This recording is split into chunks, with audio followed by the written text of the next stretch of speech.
I want everybody across the world to realize that we are not going anywhere. In Amsterdam, you're born in Amsterdam and you'll die in Amsterdam. You're going nowhere because everybody is occupying their own space now. So what we require to do is how best can we improve where we live? How can we make better our lives where we are? How can we ensure that we don't give up, we don't give in to pressures across the world? Like what the Maasai community would want to see is that how can we sustain our rangeland productivity the longest time possible?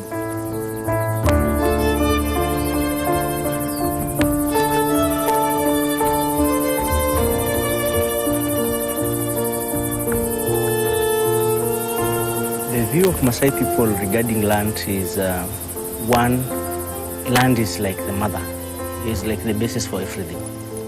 Second, land is sacred, it is holy in their perception. Land is infinite, land doesn't end.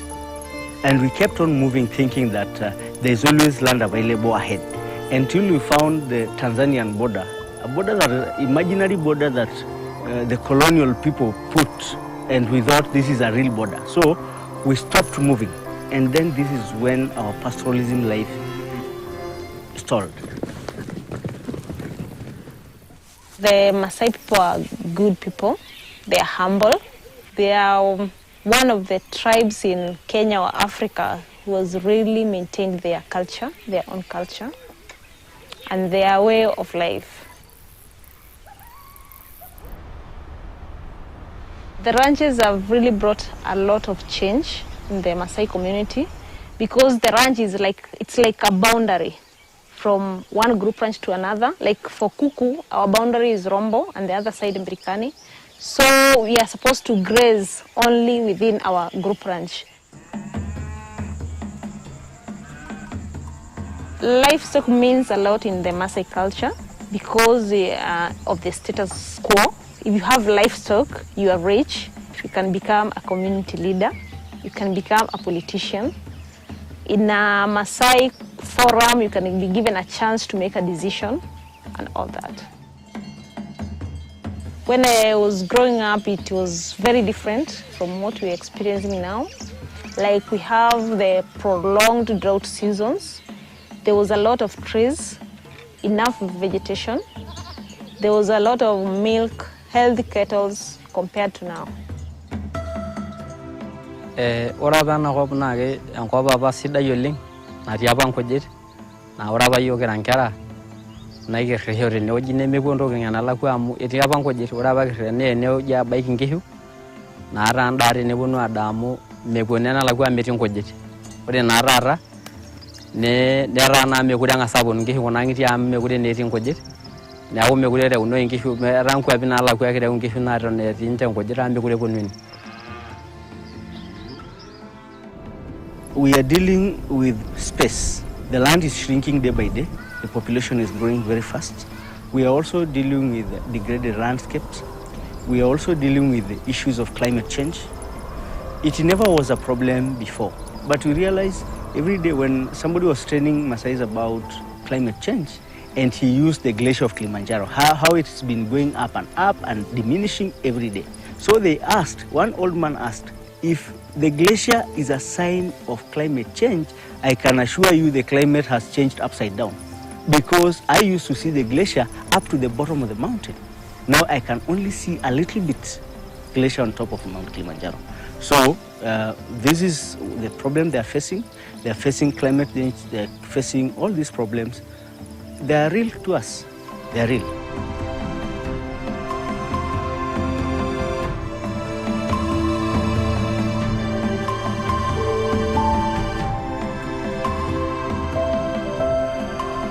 How land degraded over time is, I can explain in a traditional view, because scientifically it's a process and somebody tell you there's a little rain and then overgrazing. But traditionally how I realize it is when the grass starting coming up, the livestock will eat very fast because the number has grown, the population has grown, and definitely climate change because the rain pattern is not, it cannot be predicted. So that inability to predict now weather get us confused. This is, in general, a very arid area, and rains are unpredictable, but it seems that if you speak to the Maasai people here and just also living here, that rains have become actually really more unpredictable and late. For this rain season, for instance, the rain started almost a month later. Now it's May. I have never in my life seen rain in May in Amboseli. I have never. This is historical. The Maasai used to be nomadic people and actually following the rains for better pastures, and these days they've become more sedentary, and that has really affected their rangelands, because now the villages, the people settle in a village and they just leave the cows to graze outside the village, and that is actually degrading the area completely. And this is why we get our land degraded, because you overgraze somewhere. Watch Capital News at 9:30 and get updated on what is happening in Tanzania and around the world on political, social, and economic issues and events, without forgetting business and sports news. You can get it all right here on Capital News at 9:30 from Monday to Friday on Zuku Channel 067, Digitech Channel 1103, and Facebook Capital Television Tanzania.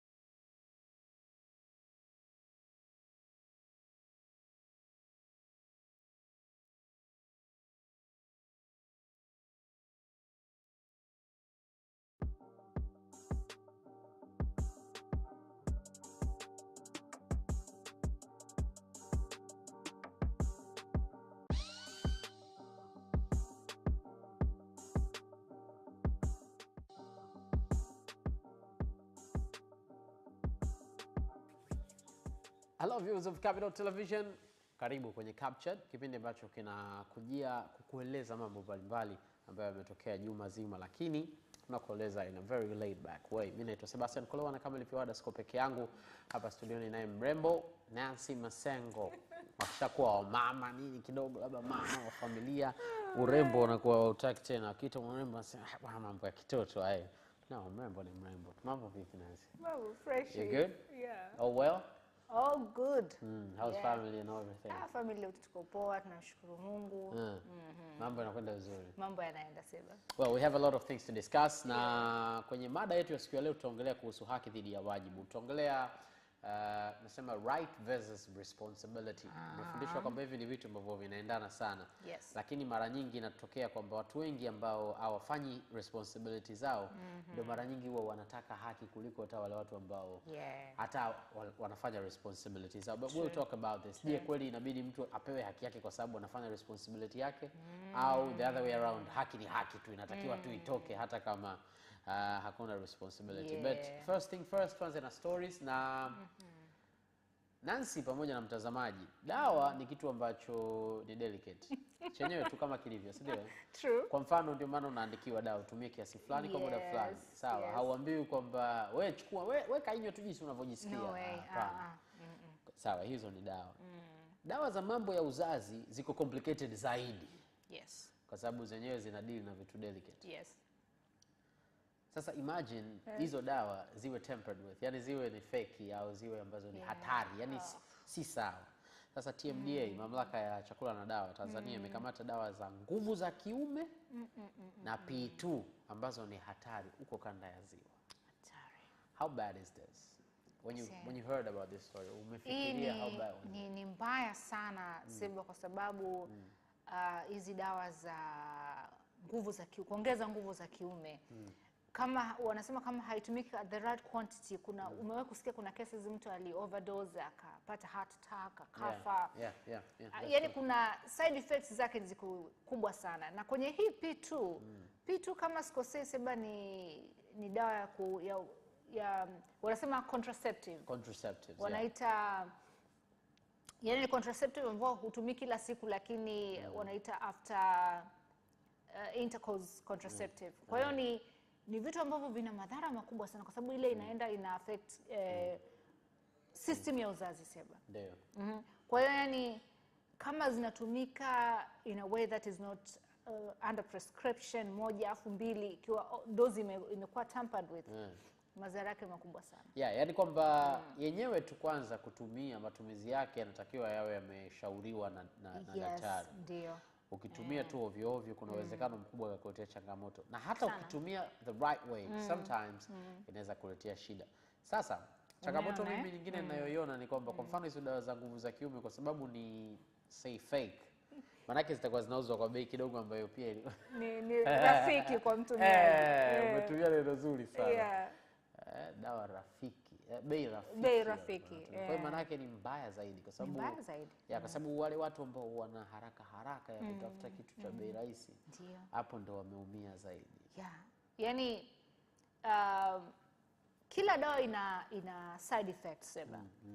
Hata dawa hizi tunazokunywa za malaria zina side effects. True. Na True. Dawa hususan hizi za kutokana na productive system ya uzazi nazo ni mbaya zaidi, kwa sababu hata matumizi yake wanasema ni heri utumie contraceptive ya labda kidonge kimoja kila siku kwenye ule mzunguko au rather than kunywa hiki mara moja, kwamba I've had unprotected sex, kwa hiyo nitatumia P2. Sasa hiyo P2 yenyewe wanaozungumzia hapa Seba imekuwa tampered with, kwa hiyo yani madhara yanakuwa tenfold.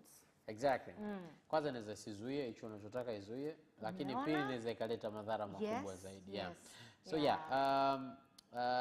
kwa sababu mbalimbali zikiwemo za kwa nini watu wanatumia dawa za kuongeza nguvu na kwa nini watu wanatumia dawa za kuzuia ujauzito. Afrika inaongoza kwa watu wanaojiua. Inawezekana wanajiua kwa ajili ya mapenzi, inawezekana wanajiua kwa ajili ya kwa sababu ya changamoto za maisha na vinginevyo. Lakini umefanyika utafiti na mabara yote yamechunguzwa, na bara la Afrika kwa mara nyingine baada ya kuongoza nafikiri kwenye ushirikina, sasa kwenye imani za kishirikina, kuamini ushirikina. Sasa tumehamia kwenye kuamini kwenye kujiua. Watu wengi sana wanaondoa uhai wao. Na hata hapa juzi tumesikia kuna bwana mmoja ameondoa uhai wake kwa ajili ya mambo haya ya mapenzi. Ndio. Lakini wewe ukiangalia unafikiri what is the biggest problem? Why most people kill themselves kwenye ili bara letu zuri kabisa? Seba, statistics zinaonyesha kwamba the leading factor, yani the main factor ni mapenzi, si ndio?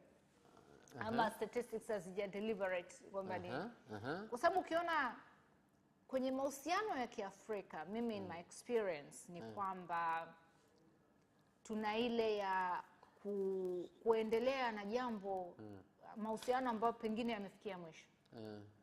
Wakati sisi unakuta cultures nyingine, kwa mfano labda cultures za magharibi, you know, western culture, ni kwamba they're very open in terms of if it doesn't work out, Seba, you're allowed to walk out. Umeona? Sasa sisi tuna ule utaratibu kwamba familia itanifikiriaje, ama I've invested so much in this person, leo ananiambia hataki kuwa pamoja na mimi. Kwa hiyo ndio unakuta kule kuachana Seba kuna process nyingi. Na mapenzi ni kitu kimoja ambacho it's highly emotional, yani kina hisia kali sana. Kwa hiyo sasa if it's being mismanaged, ni kitu ambacho kinaweza kuleta madhara. Alafu Seba, hivi karibuni nimekuta kwamba kumekuwa kuna cases nyingi sana za mapenzi. Watu wanajinyonga, watu wanachomana visu, watu hivyo. Kwa hiyo yani lakini sasa ya mapenzi si hapo kila sehemu. Kwa nini hizo nchi zingine ya mapenzi hayawaumizi kama sisi? Hadi huko hadi wanatengeneza movies, wanatengeneza contracts nini? Kwamba mkataba ina maana huko ndo hawapendi. Si kwamba hawapendi. Sasa kwa nini wenyewe hawajinyongi? Au wenyewe hawaumizwi? Wanaumizwa Seba. Sasa kama tena wengine wanaumizwa na hela zao zinakwenda, lakini bado hawajinyongi. Kwa nini sisi huko tunajinyonga? Hatuko open na kitu gani tena Nancy? Ule ukweli Seba kwamba this relationship is not working out, bro. Tembea. Watu wengi tu wanajinyonga kwa sababu wameachwa.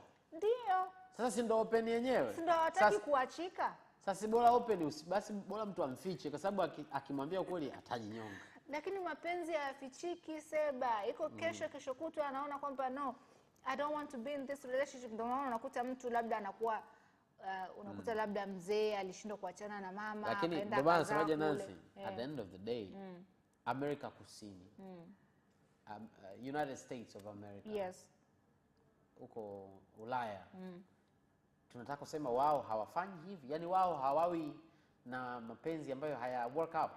Wana mapenzi ambayo haya work out, lakini sasa what's happening? Tena wao wengine, tena wao kwenye mabara kama yaliyoendelea wanaanza mapema toka tu wako watoto wadogo, hawana decision making vizuri. Lakini ninachosema ni kwamba kwa nini sisi tujiue zaidi? Kwa nini sisi tunajiua? Nafikiri mimi kwa my understanding ufahamu wangu ni kwamba hatuelezani ukweli. Na watu wanashindwa kuhandle ule ukweli. Mtu anaweza kukueleza ukweli lakini ukashindwa kuhandle ule ukweli. That's true. Kwa sababu Seba, mtu akikwambia leo hakupendi, inamaanisha kwamba probably anampenda mtu mwingine. You understand? Kwa hiyo tunakuwa tunazunguka mle. Na hivi vitu ni vitu ambavyo vinahitaji emotional support. Msaada wa kihisia. Sasa mimi nafikiri that's the problem. Mimi nafikiri problem ni mimi nafikiri changamoto kubwa inayowakuta watu wa Afrika mpaka wanapelekea kujiua. Changamoto kubwa kabisa. Hapa ningekupo kanisani ningesema ni mapepo tu. Lakini kwa sababu tupo hapa tupo kwenye CapChat hapa. Ni aina ya roho. Sio nasema kwenye kanisa tungesema hivyo. Lakini mimi nafikiri mental illness is not seriously considered in Africa. Yaani sisi Afrika na ndio maana mimi nataniaga kwamba kwenye Kiswahili maneno ya uchizi hayako popular. Tunajua tu huo ni uchizi. Umeelewa? Yule chizi, yani tunajua si uchizi uko mmoja. Wakati kumbe kuna aina mbalimbali za crazy. Umeona ambazo kuna schizophrenia, kuna nini, kuna ambazo bipolar na nini. Hizo zote kwa wenzetu zimeshakaa vichwani mwao. Na watu wanapewa dawa kabisa. Exactly. Sasa sisi kwetu mtu anaweza kawa mnamuona kabisa huyu chizi. Anaweza kufanya kazi zake kama kawaida, ana familia kama kawaida, ana nini, lakini kuna nati moja kichwani kidogo imepata shida. Dishi limecheza. Lakini kwa sababu hatuamini sana katika matatizo ya akili au afya ya akili, mental health. Tunaona kwamba huyu labda huyu akishua au huyu tatizo lake anapenda sana anapenda sana hasira. Au mwanaume unawezaje ukaanza kuongelea hisia zako? Exactly. Maana afu unaendaje kwa mfano therapist? Yaani tunaendaje kwa therapist? Sasa wenzetu therapists, I mean zile houses, nyumba maalum kwa ajili ya kuweka watu. Ambazo sio lazima sober house, sio kwa sababu mtu ametumia dawa fulani, hapana. Zile za kutunza watu ambao wanaonekana kama wana matatizo kidogo, yani mental health yao haiko poa. Hizo zote wenzetu wanazichukulia serious. Ndio. Sisi kwetu labda mtu afikie ile point ya kujichana, kufanyaje, ndio tunasema huyu sasa anaweza kawa na tatizo tumpeleke. Lakini Seba, hata wale wanaosikia sehemu ya kujichana, unakuta familia inaficha. Yaani hadi aje atoke. So the problem that I think is a big problem ni kwamba watu wengi wana matatizo ya akili. Ndio. Lakini tunachukulia poa. Yaani sisi tumezoea kwamba hiyo kama hajarogwa huyo basi atakuwa tu bishi au mtata au nini and so on and so forth. Lakini inasikitisha sana. Inasikitisha, ila kati ya watu ambao wanatakiwa wafanye hivyo kutusaidia ni viongozi pia. Sema kidogo. Viongozi kwa uchache watumie mamlaka zao kuhakikisha wanatengeneza viongozi, lakini vile vile nadhani tunaishi sana nje ya support system. Nikiwa namaanisha kwamba mtu anaweza kawa anaendelea na issue zake lakini hamna mtu anayemshika yule mtu mkono kusema huyu anapitia kitu, tunawezaje kumsaidia? Sawa. Sasa mimi nimesema viongozi kwa sababu viongozi wetu wenyewe pia na wenyewe saa zingine wanakuwa na matatizo ya akili. Ndio. Na wenyewe pia wanakuwa na uchizi. Wote binadamu. Pale Uganda kuna bwana mmoja ambaye ndiye mkuu ndio alikuwa kiongozi wa ulinzi. Hatari. Ni mtoto wa Rais Museveni yoye. Sasa ili juma zima na juma lililopita lile lingine alikuwa ni anaweka tweets ambazo ni za kusema nyinyi Kenya, si tukija hata kesho tunawanyuka nyinyi. Mnaongelea demokrasia, nyinyi hamjui chochote. Unajua yani revolution sisi we have done. Unajua yani alikuwa anatukanana na watu wa Kenya kupitia Twitter. Yes. Anajaribu kuiba vita. Maana vita huwa ni Kenya na Tanzania. Sasa naona hii vita anaitaka yeye. Ile vita ya Twitter na maanisha lakini yes. Sasa baba yake amejitokeza na kumuombea radhi. Uchizi ambao tunauzungumzia. Hatari. Lakini sasa ubaya wa chizi huwa anaamini na yeye ndo mzima, watu wengine ndo wana shida.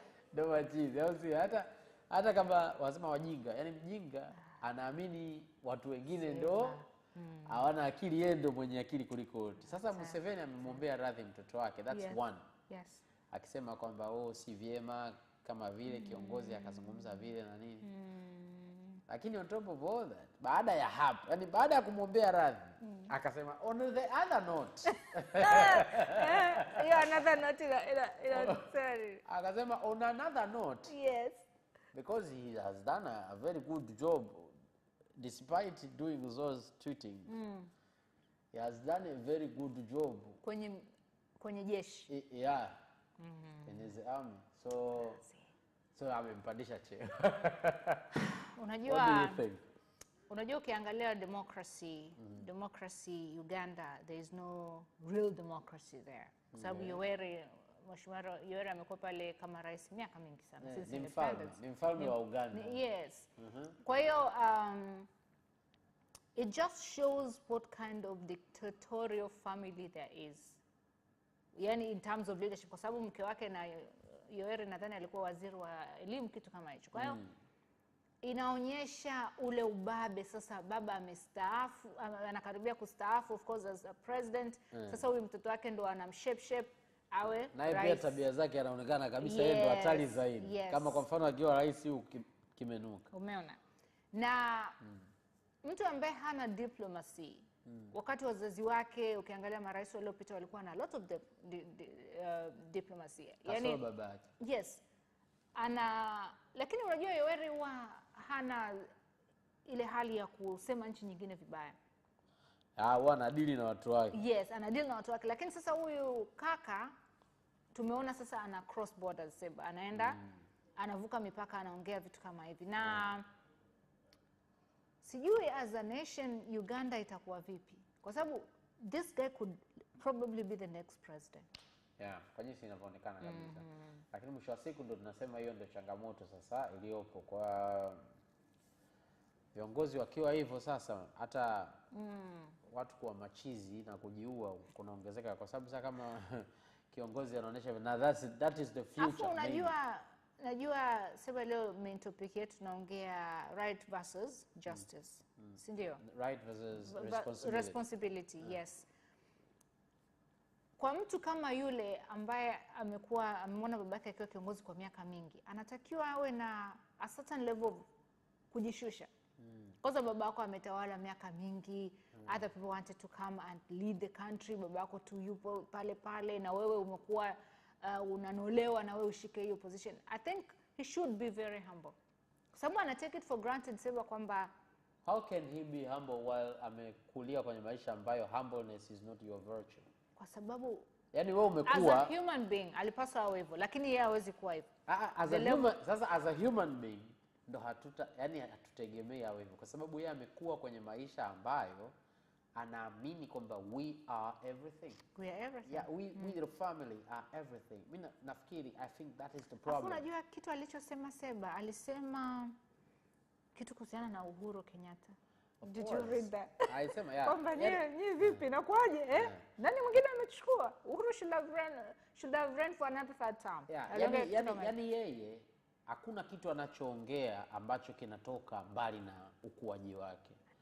Yani ukuaji wake ndio unajionyesha vile. Na I heard someone saying tena kuna mtu pale kwenye tweets aliandika, andikeni hii tweet pembeni, huyu ndo anakuja kumpindua babake. Yani sio tu kwamba yani kwa mfano babake asipomuonesha kwamba I'm leaving this to you, he's the one who is going to overthrow him. Lakini babake it's probable kwa sababu si ameshinda tu juzi hapa. Bado ana miaka bado. Kwa hiyo dogo akiona ana njaa ikizidi anamngofoa. Njaa madaraka. Anyway, tuelekee mkoani Mara ambako mimi napapenda sana kwa sababu Mara kuna heshima. Yes. Respect. Yeah. Iko hapa hivi. Yeah. Mkoa wa Mara. Wananchi huko mkoani Mara wameomba ruhusa. Ndio. Kwa jinsi ambavyo wao wanaheshima kwa mamlaka na kwa jinsi ambavyo wao wanataka kufuata utaratibu, wanataka kuwa open. Wameenda kwa mamlaka, jamani, tunaomba tukikamata majambazi tuwashughulikie kimila. Hii ni kujichukulia sheria mkononi. Si ni usaidizi tu. Kama vile tunasema ulinzi shirikishi. Ni ulinzi shirikishi. Ni ulinzi shirikishi kwa sababu wanaweza kufanya hivi. Na wezi bwana wanatesa. I think they should be able to do that. Kweli, na wakimaliza watupe na sisi. Nakumbuka wakati fulani, maana kushughulikia ni pamoja na katika kuwakamata, sio tu katika kuwaadhibu. Yes. Wakati fulani mfanyakazi mmoja wapo wa ITV hapa, sasa hizi sitaki kumtaja tena. Lakini hayuko hapa Dar es Salaam. Alituma kwenye grupu letu na baadaye hiyo story yake ilisambaa sana kwamba kuna wezi walikuwa wametaka kuiba ndani ya gari lake. Wakaingia wezi, wakataka kufungua redio na kila kitu, lakini kwa jinsi alivyotuma ile story yake mwishoni aliandika kwa bahati nzuri wakapitiwa na usingizi. Nafikiri huko ndo kushughulikiwa kimila. Yaani asubuhi mwenye gari yake anafungua, anakuta mwizi yupo pale. Vipi? Mwizi hajielewi. Kumbe alipitiwa na usingizi kwa bahati nzuri. Of course support witchcraft, lakini ninachosema ni kwamba wamekamata kwa njia ambayo ya kimila. Yes, ya kimila, afu njia nyepesi sana. Hayatumia hata nguvu. You understand? Kwa hiyo ni na ombi lao limekubaliwa. I presume. Wamekubaliwa. Bado linawekwa kichwa, lakini haliwezi kukubaliwa kwa sababu serikali haiamini masuala hayo ya kimila hizo. Lakini ambacho inawezekana ni kwamba sasa pale ambapo yule kiongozi immediate supervisor wa lile eneo, kama na yeye anaamini, anaweza akamwambia bwana, mimi I will just cast a blind eye. I will not agree to it officially. Wala sitakataa officially. Lakini pale mkienda kufanya huko mtajua wenyewe. Watu wanashughulikiwa kimila. This is CapChat on the air. We're going to take a very short break. Tukirudi tutazungumza haki dhidi ya wajibu. Hata tunafundisha watoto wetu pale wafanye wajibu wao ili haki yao ipate vizuri zaidi. Lakini je, mtu asipofanya wajibu wake itakiwa anyimwe haki yake? Let's go for a short break. We'll be right back. Don't move.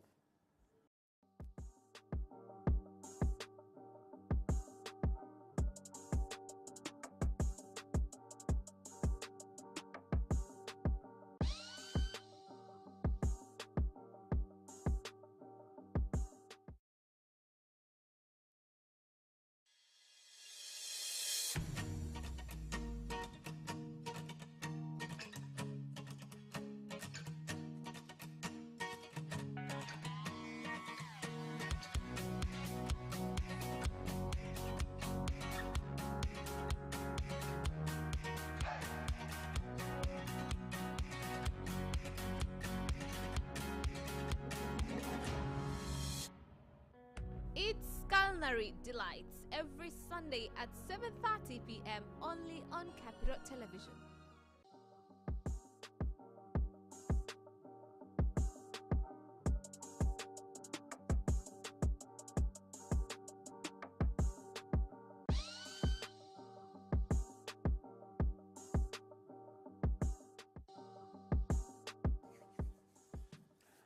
And now we're back.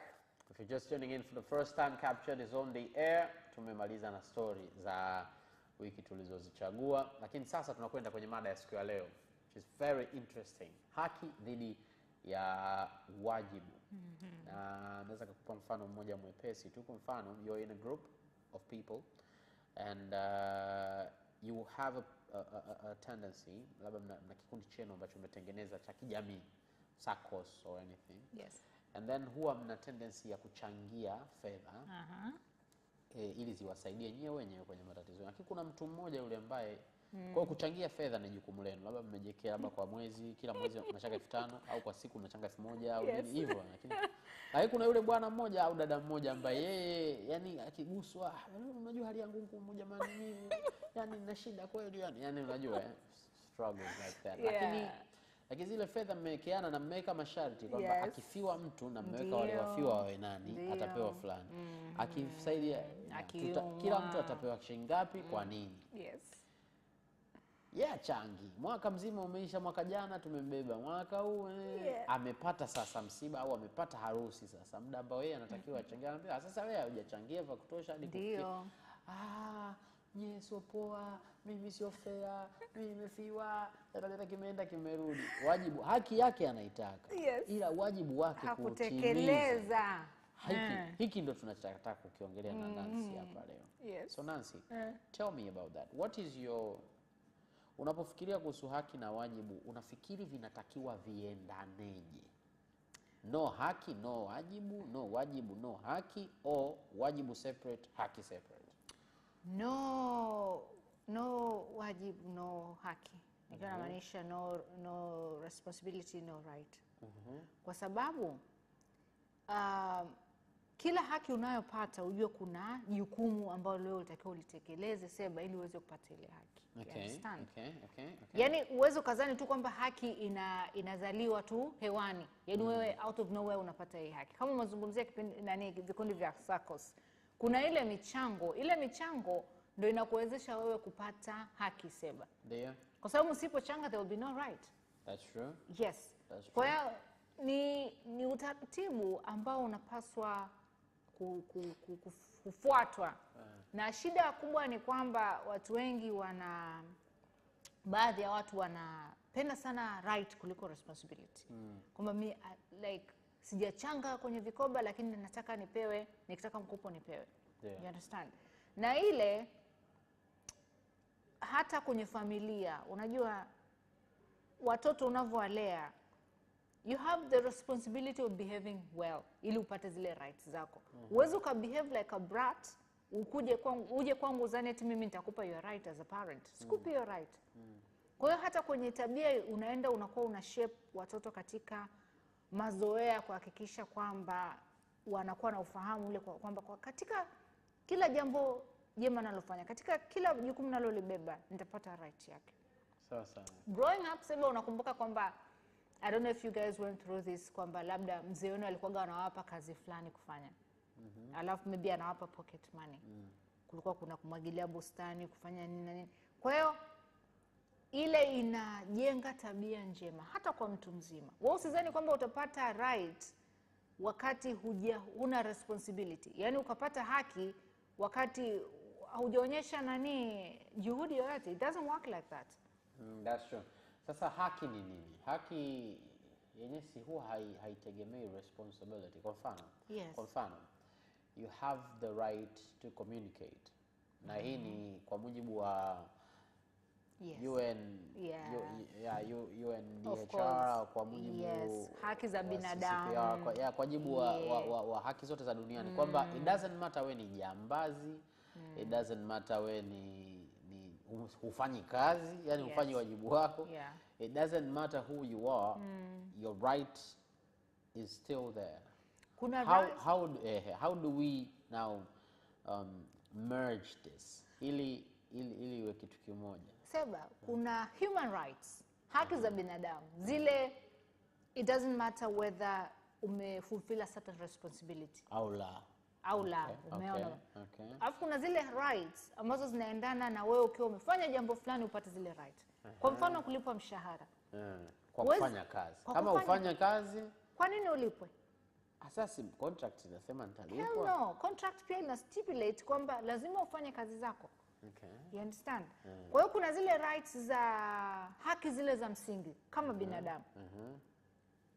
Za ambazo lazima zitekeleze hata kama ni mtu ni jambazi amefanya nini, akienda akiweko custody ana haki za msingi. Kupewa chakula, alale vizuri, apige simu kwa wale watu, legal representation. Hizo ni rights ambazo kama binadamu anapewa hata kama amefanya makosa. Yes. Sawa. Kwa hiyo sasa hivi vitu vipo Na kuna rights ambazo huwezi ukazimerge, huwezi ukazileta pamoja kusema okay because of this rights za haki za binadamu zile it's non-compromising.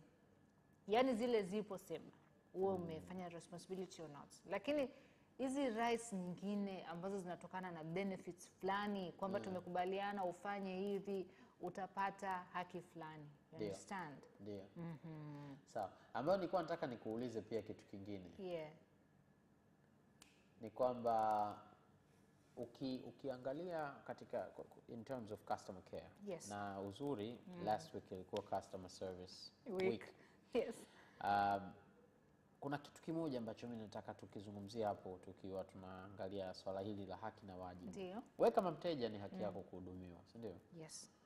Na ni jukumu. Ni jukumu la yule anayefanya kazi pale kukuhudumia kwa sababu wewe ni mteja. Yes, na mteja ni mfalme. Na ni hii niliona kwenye duka moja hivi la mtandao wa simu. Sitaki kutaja mtandao. Yeah. Sasa alikuja mama mmoja pale wakati anahudumiwa pale niko hapa. So anamuelezea yule jamaa hapa nini. Sasa anamwambia lakini hapa mimi bado hujanisaidia hiki hapa. Kuna hiki hapa kinatakiwa. Ulikuwa pale physically? Yuko hapo physically. Huyo jamaa akamwambia sikiza mama. Mimi nataka nikusaidie hapa. Yeah. Yule mama akabadilika akamwambia no. Subiri hapo hapo. Unanisaidia? Nani amesema unanisaidia? Mimi ni mteja. Ni haki yangu kupata huduma. Wewe unalipwa ili ufanye kazi. Oh my goodness. Kwa sababu hapa mimi sikuulizi kuhusu sikuulizi kuhusu kunisaidia kumlipia ada mtoto wangu. No. I'm here for this business. Oh my goodness. For this mobile business. Alikuwa shocked. And nafikiri hiyo ni kubwa sana kwenye upande wetu. Mara nyingi tunafikiri kama watu wa huduma tunasaidia watu. Yes. Umeelewa? Au angalia hata unaweza ukaenda getini kwenda kwenye ofisi fulani. Mlinzi anakuonyesha kabisa kwamba anataka akusaidie. Which is not right. Unless wewe umekosea katika unachotakiwa kufanya, unahitaji msaada. Now that is another issue. Lakini kama unafanya jukumu lako Nancy, wewe huwezi kusema, hatuwezi kusema kama sisi tunatakiwa kutoa habari fulani hapa, tunawasaidia wananchi kupata habari. Ile hali ya naomba nisaidie. Sisi wa Tanzania tuna hulka ya kunyenyekeza sana. Ukienda kwenye baadhi ya nchi kama Kenya, eti unanisaidia. How? Tena I'm paying. Wewe unanisaidia? Kwa hiyo nilikuwa nataka uizungumzie hiyo sasa. Katika haki na wajibu hapa limekaaje kwenye upande wa watoa huduma na wanaopewa huduma. Inakuwaje mpaka yule anayepewa huduma anatakiwa apatiwe haki yake, lakini pia ahakikishe na yeye kwamba anafanya majukumu yake at the same time. Je, ipo tu kwamba hata kama mtu anadharau, mtu afuati masharti ya restaurant yako, umpatie tu haki yake kwa sababu ni kwenye majukumu in terms of responsibility kuna responsibility ya yule customer care provider. Nasema kuna responsibility ya mteja. Mteja naye ana majukumu yake. Na yule anayetoa huduma pia ana majukumu yake. Kwa mfano, yule customer service provider ana haki ya kusemeshwa kwa lugha ambayo ni rafiki. Ndio. Bila kutumia lugha chafu, bila kutumia vitisho, bila kutumia dharau, bila kupaza sauti, hivyo. Yeye kama customer service provider ana hiyo haki. Na yeye ana haki hiyo baada ya yule mteja kuwa ameongea naye katika namna ambayo ni nzuri. Kwa sababu wanapewa kabisa zile codes zao. Wewe kama mtu wa huduma una codes hizi. Ndio. Na yule mteja naye ana codes zake. Kwa hiyo it's a two-way traffic. Yule ana majukumu yake na wewe mteja una majukumu yako. Wewe mteja uweze kumtukana mtu yule anayekupa huduma afu ukaanza kusema oh it's my right. Why the hell are you not giving me this service? What? You're helping me. Kwani wewe nani? Hapo unavuka mpaka. Sawa. Na hata huyu mama alivyoanza kusema unisaidie. Kwani wewe mimi alisema ada nini? Sema. Alisema kwanza tuondoe hiyo. Tuishie hapo kwanza. Tuanzie hapo. wewe unisaidii. Wewe unafanya jukumu lako. Mimi niko hapa kama mteja. Ndio. Wewe unafanya jukumu lako. Kwa hiyo ondoa kwanza hiyo akili. Na alikuwa respectful.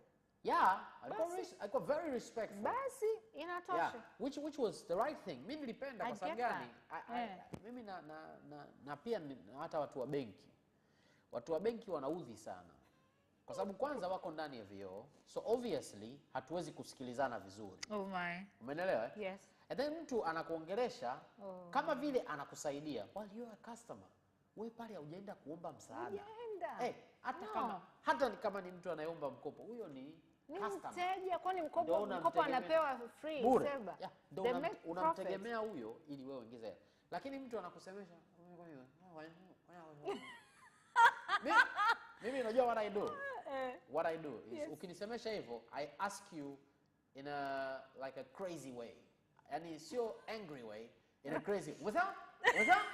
Yani kama I can't hear you. I can't hear you. Seba, it's like you're jacking them to wake up. Kwa sababu inaboa, yani mtu anakuongelesha hivyo. Lakini maana yangu ni nini? Tunarudi pale pale. I get you, bro. Ni kwamba watu ambao wapo pale kwa ajili ya kutoa huduma. Angalia receptionists wengi sehemu ambazo unaenda. Au unafika sehemu mtu anakutrip vibaya. Hadi unajiuliza, nimekuja kufanya nini? Sasa unajua kwa hicho unachosema hawa ambao wanaongea na wateja kama vile anakutendea haki wewe wanakosea. Mimi kuna kipindi nilikuwa nataka nipeleke hela CRDB. Benki fulani. Yule dada alivyonipokea ile hela haikutoka pale, ilienda kwenye benki moja inayomilikiwa na Tanzania, benki ya nyumbani. Yaani nikasema no, I'm not doing this. Kwa hiyo hata mindset yangu imebadilika kwamba mimi nikiwa na certain amount of money sipeleki ile benki nilioenda nikapokelewa kama vile ananisaidia wakati hela yangu. So it's haki versus wajibu. Mimi wajibu wangu ni kuja kuwa mteja, lakini haki yangu inabidi nipatiwe. Sasa kwenye ngazi ya familia, tukiwa tunalea watoto, tunaweka nguvu zaidi wapi? Kwa sababu hiyo ni changamoto ambayo nafikiri tena malezi ya sasa hivi ndio yanakutana nayo sana. Malezi ya sasa hivi yanakutana na changamoto gani? Tunahangaika sana kuwapa watoto haki yao. Ama haki zao na extra, yani pamoja na ziada katika ile haki yao. Pengine kuliko kwa sababu huo ni wajibu wetu kuwapa haki yao. Je, tunatumia nguvu hiyo hiyo kuhakikisha kwamba wanajua kwamba wanatakiwa kutimiza wajibu wao ili pia wapate hiyo haki yao, au tumeweka zaidi nguvu kwenye wajibu wetu sisi na haki yao wao bila kuwaza wajibu wao? Seba, nadhani sasa hivi kwa asilimia kubwa wazazi tumeweka a lot of focus kwenye haki za watoto. Na kwa sababu tumeweka a lot of focus kwenye haki za watoto, unakuta watoto wanakosea. Unakuta tunakuwa na kizazi cha watoto ambao hawasikii wazazi, hawatii neno la mzazi.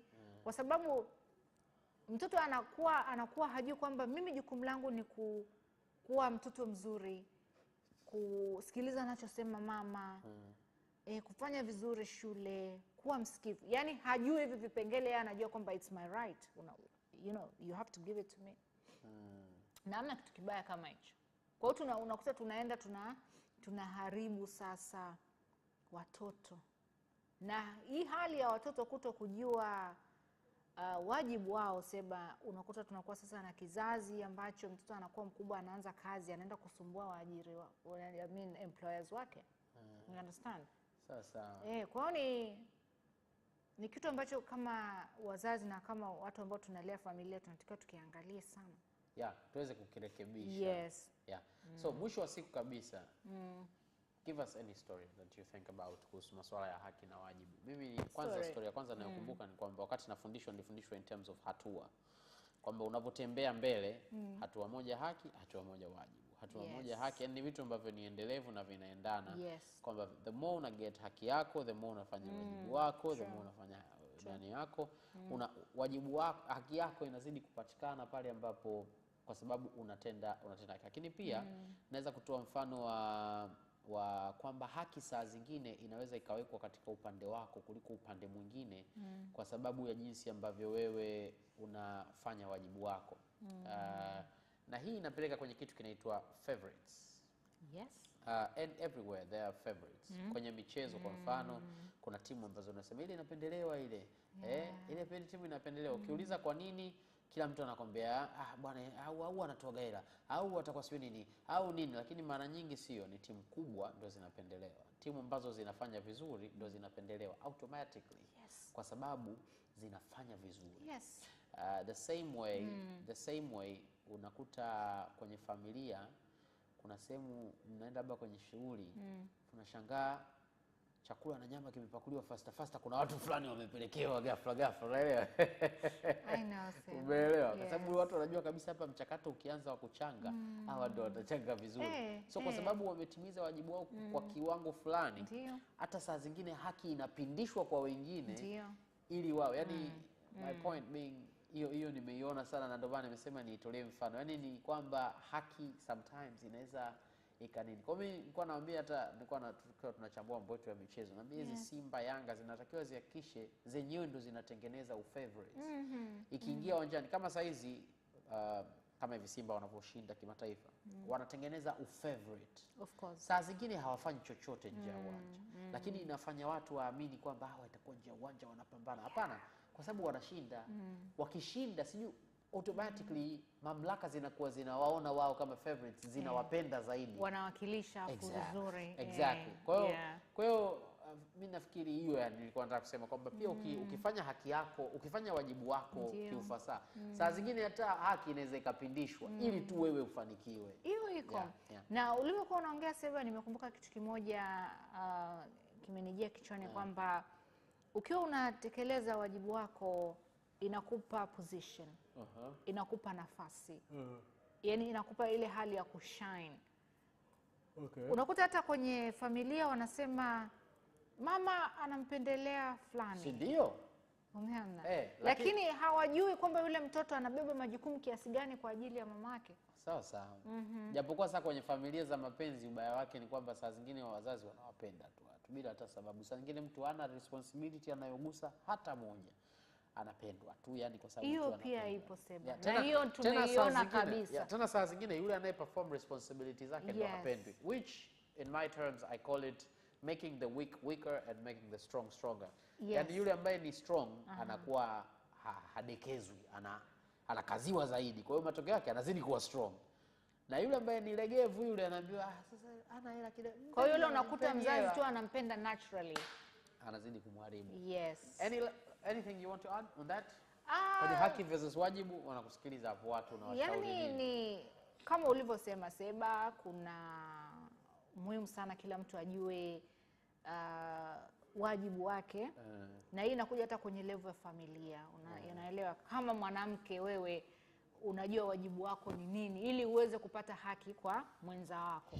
Uwezi ukawa una expect kupata haki kwa mwenza wako alafu wewe yale majukumu yako, ule wajibu wako wewe unashindwa kutekeleza. There is no such thing, you understand? Sawa. Kwa hiyo ni kama kwa hiyo kila mtu inabidi akae kwenye position yake, ajue majukumu yake na atekeleze kama mke, kama mwenza, kama mama, hivyo. Ni muhimu sana. Sawa.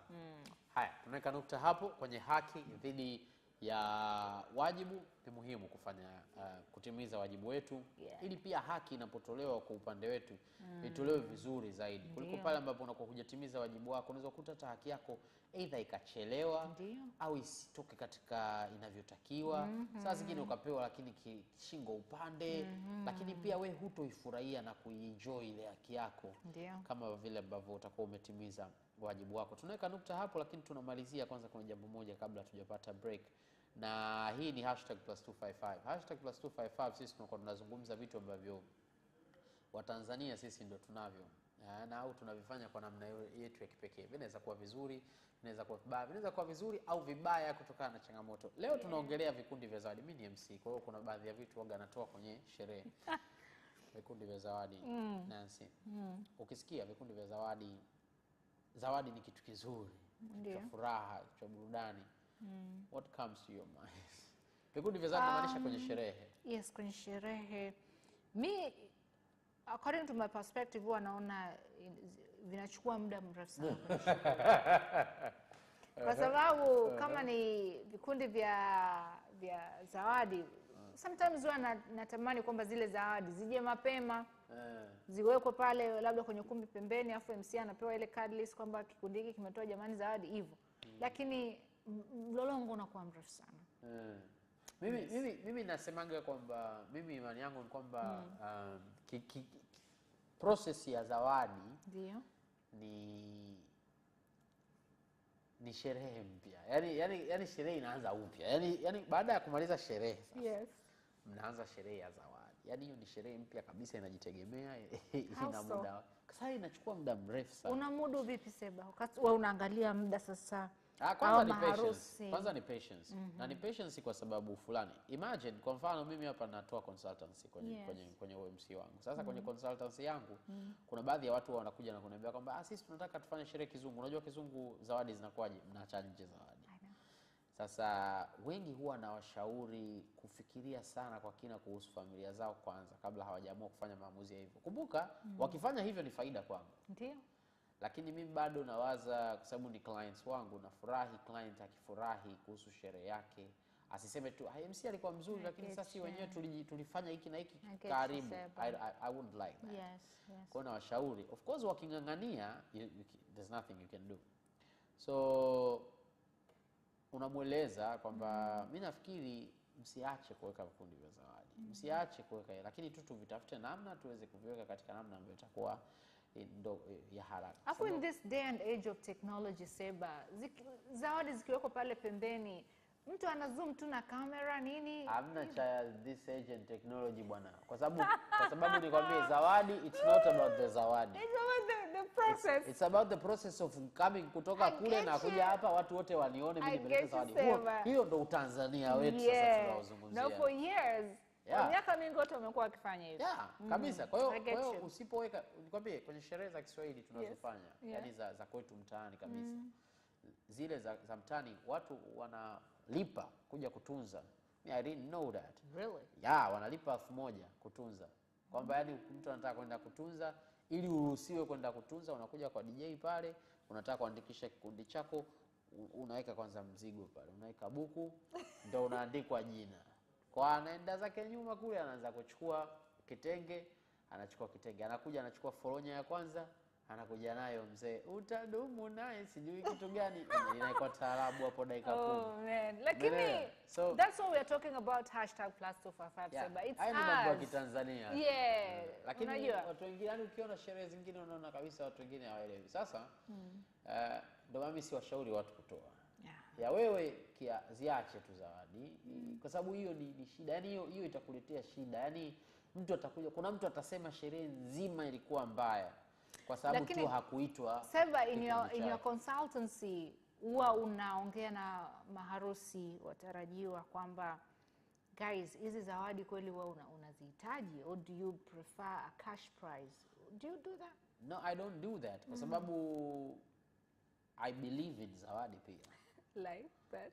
I don't like sometimes the process can be too long. It is, yes. Which can be boring.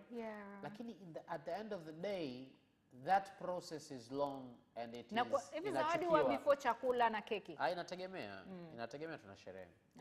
Kwa hiyo lakini wale maharusi nakuhakikishia watakapomaliza wakarudi nyumbani wakakaa wiki, watazipenda zile zawadi.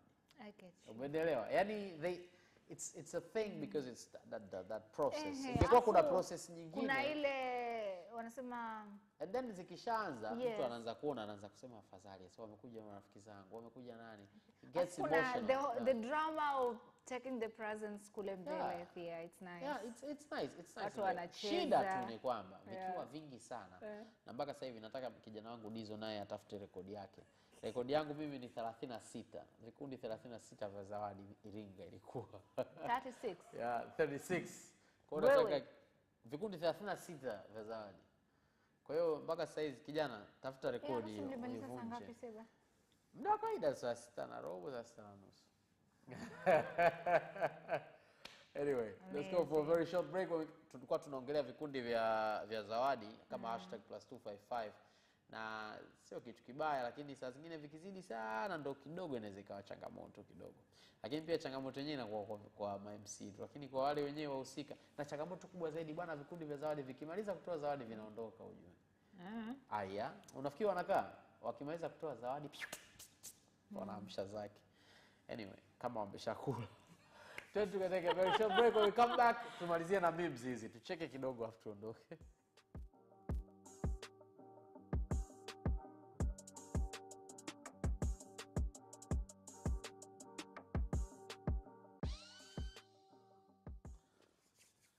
Haya, tumerudi na sasa nataka tucheke kidogo na memes. Let's go straight to the first one. Majirani wanavonishangaa, utadhani hawajawahi kuona mtu anakula ugali na karanga. No, I've never heard that either. Hapo unajua uzuri wake nini? Kuna mambo mawili. Ugali unapikwa kirahisi, karanga zinapitishwa tu. Kwa hiyo mambo ni mawili hapo. Bei ni ndogo, uliotumia hela ni ndogo, lakini pili pamoja na hela kutumia ndogo, lakini muda hujatumia mwingi. Actually, it might not be that bad, Seba. Si unakula mkate na karanga. Sasa mkate ni ugali. Mkate wenyewe tu unaweza ukabula wenyewe. Unaweza kula ugali peke yake mkavu. Tena mimi nisipokubali ugali nikija kwa. Sema upende ugali. Hebu tuweke kitu kingine. Na nahitaji mtu anayependa ugali, atakuwa more imaginative. Sikumwacha kwa ubaya. Mtu gani hawezi kusema subscribe haraka haraka? Wewe ulimtafutia kisa bana. Subscribe. Subscribe. Subscribe bwana ni neno gumu kidogo. Subscribe. Alafu ndio hiyo mtu akitaka kukuacha. Akitaka kukuacha anakutafutia kisa. Mimi I've seen people who have left others because wana roho nzuri sana. Really? Wapole kupita kiasi. Kwani wewe mpole sana bwana. Nataka mtu mko. I see that. Unasema? Hii naipenda sana na nafikiri juzi nilikuwa namuelezea mtu.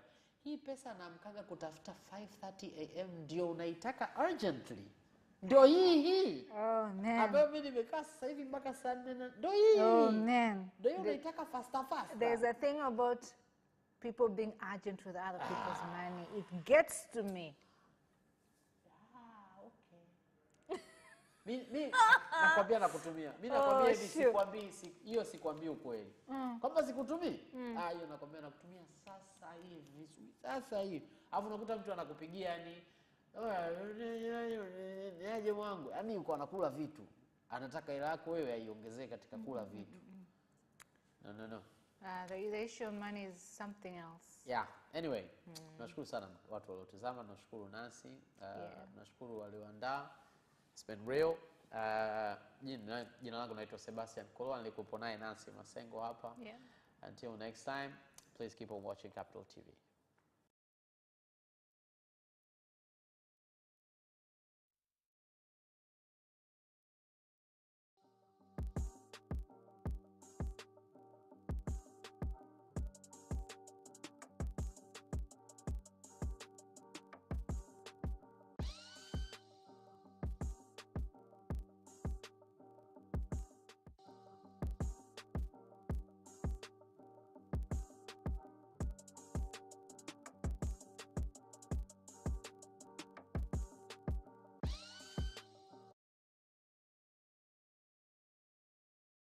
Watch Capital News at 9:30 and get updated on what is happening in Tanzania and around the world on political, social, and economic issues and events, without forgetting business and sports news.